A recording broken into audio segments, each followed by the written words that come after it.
How's it going, everyone? It's Bomberman Dan with Clan Dino Gaming, and I'm bringing you another professional StarCraft 2 Heart of the Swarm replay.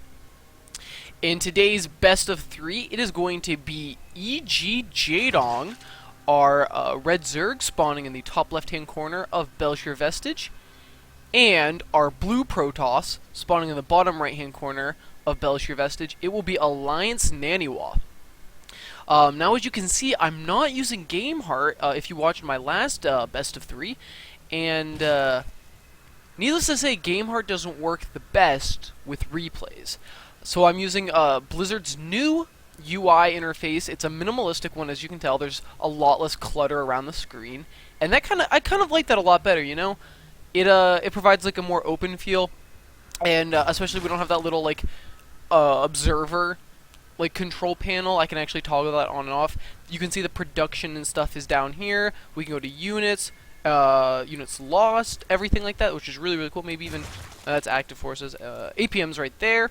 So it's pretty awesome with all the new UI stuff, and users are making UIs that you can use yourself, and Blizzard supplying a couple. It seems like every patch, which is pretty awesome. So as you can see up here as well, we have the supply there, as well as EG Jaedong and Alliance Naniwa. Now the only problem there, it doesn't tell you how many minerals are gas, so I guess there's income right there, so I won't be able to have that open all the time, but it shouldn't be too much of an issue. So let's get into this game.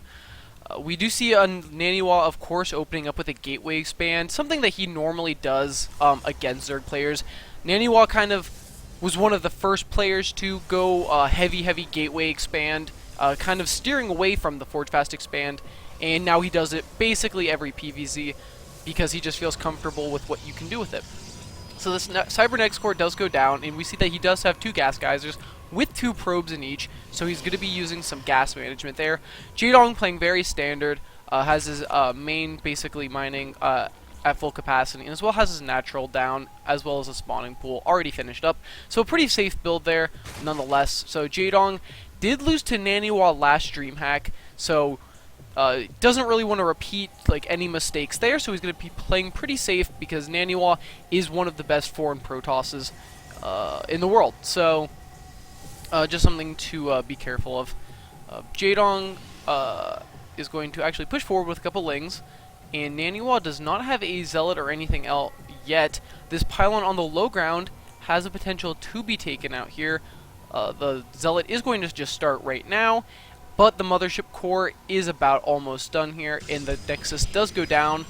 So we'll have to see if Jaedong will put pressure on that. He's actually just going to go straight for the pylon. Isn't going to risk going up the ramp. So he actually looks like he's going to get this pylon. I don't see Naniwa stopping that. So Naniwa is now supply capped, as you can see in the top right. In this mothership core, will it actually be able to kill these lings in time? Good micro there by Jaedong, keeping the lings alive, but the mothership core is doing a decent amount of damage, and I think Naniwa will be able to hold on here. It looks like, yeah, okay, so Naniwa has it. And Jaedong pulls away. So unfortunately, Jaedong does lose all of those lings, and Naniwa still has his nexus on the way to being done. However, Jaedong has his natural done, has a queen out already, and actually he only has 2 queens. Never mind. So the 1 queen does throw down a creep tumor there to start spreading creep.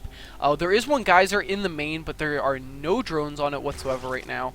And it looks like Jaedong's playing pretty standard. There is a drone at the 3rd, so I would not be surprised to see a 3rd go down really quickly here.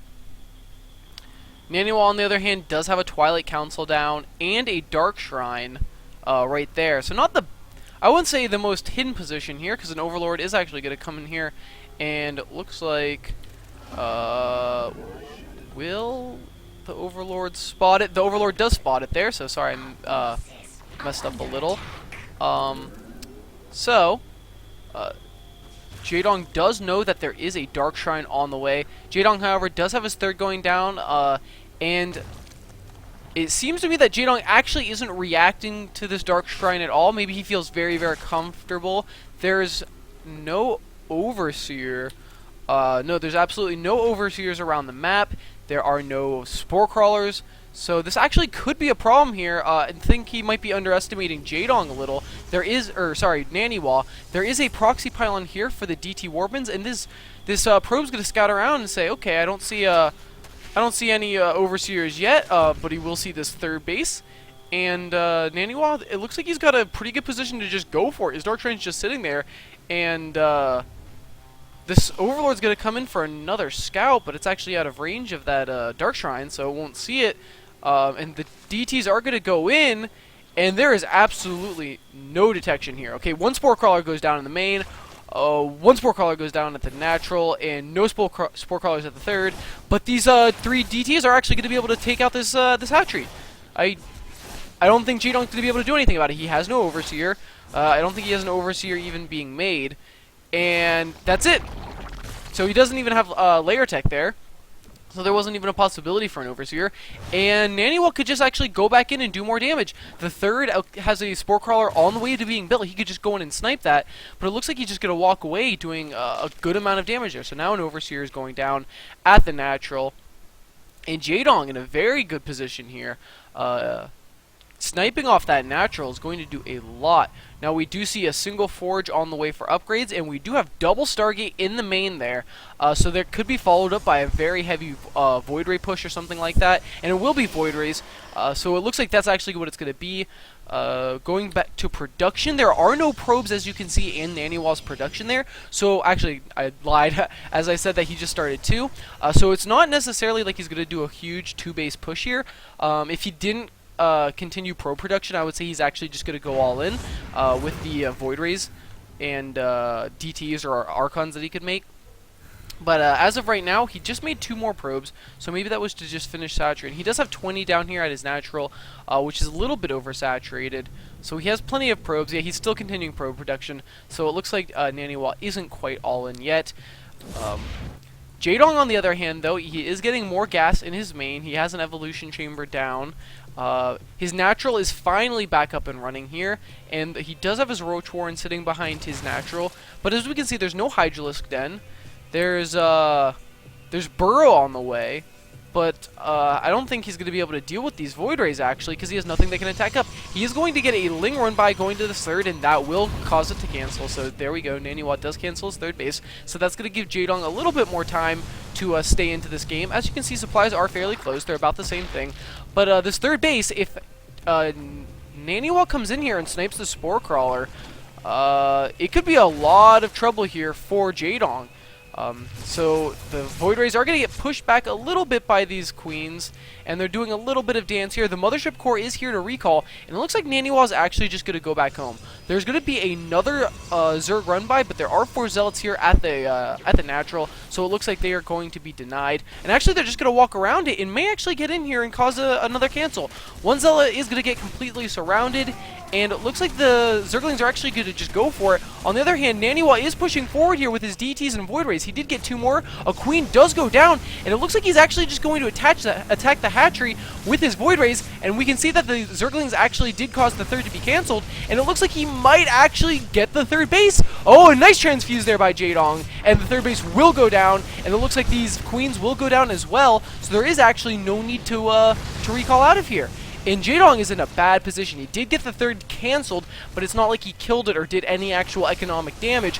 On the other hand, Jaedong is taking heavy losses here, losing an Overseer, and actually has nothing to really deal with this Void Ray push here. He does have a Queen, but the Void Rays are going to go for the Overseer, and it looks like there's nothing he can do about these DTs now, but there was actually a Spore Crawler in range, it seems like, right there, and those DTs were taken out. Now these Void Rays are kind of in a weird position. If Hydralisks do go on both sides, these Void Rays could go down, but I think a recall out of here would probably be the better option.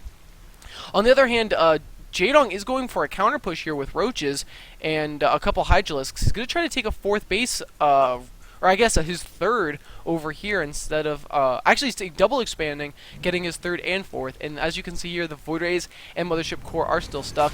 There's going to be a recall there, and it looks like the Roaches are going to come here and try to deny the 3rd again, but they're not really focus firing down anything, so the Zealot's doing a good amount of damage and taking out a couple Roaches actually. But it looks like these Roaches actually will be stopped because a couple Zealots, Sentries, and Stalkers will be here to take them out. There's going to be Hydralisk coming in from the back, but they're actually going to do a decent amount of damage. It might actually potentially take out this Void Ray. But never mind, Naniwa just has too many units. So, Naniwa has a very good position here. We see adding on gates, chrono boosting out Void Rays, getting his third base that is down, and it looks like he just has all the time in the world. He's getting a Templar Archives, and that will probably be mostly for Storm or cheaper Archons. Storm will do a ton of damage against Hydralisks and are very, very good as a substitute to Colossus. So you can kind of, instead of having to go down all 3 tech paths, or at least, instead of going down Robo and Stargate, you can just go down Templar Archives, which he already, or Twilight Council, which he already had for his DTs. So now he can just make a Templar Archives and get his Storm up. So Jaedong just trying to get his bases up, finally gets his third down. His fourth is going to finish up fairly shortly here, and he just needs to kind of stabilize here. There's nothing he's really doing all that much. We do have a Nidus network on the way. Where is that Nidus network? Oh, I should have just clicked on it. So there's the Nidus, actually. Good little mini-map ping here. So there's going to be a Nidus swarm coming outside of Naniwa's third, and Naniwa's actually pushing out. He's kind of unaware of what's going on here. So this actually could turn into a base race scenario, but Jaedong has a good amount of Hydras and might be able to actually stop this here. And Zealots are going to run forward here and actually get taken out pretty quickly by the amount of DPS these Hydralisks are doing. But the Hydralisks are going to back off and actually go into the Nidus. So they're going to come out there, but we'll have to see if Naniwa actually turns around. He does have almost enough for a Mothership recall, but instead he's actually going to push forward here into Jaedong's natural, and he's going to actually do a lot of damage here. Great force fields going down, a time warp in the back, and he's going to clean up almost all those Hydralisks, and there's nothing really here at Naniwa's third. Naniwa's third does get taken out, but a huge warp in of Zealots and DTs is actually going to clean all of this up.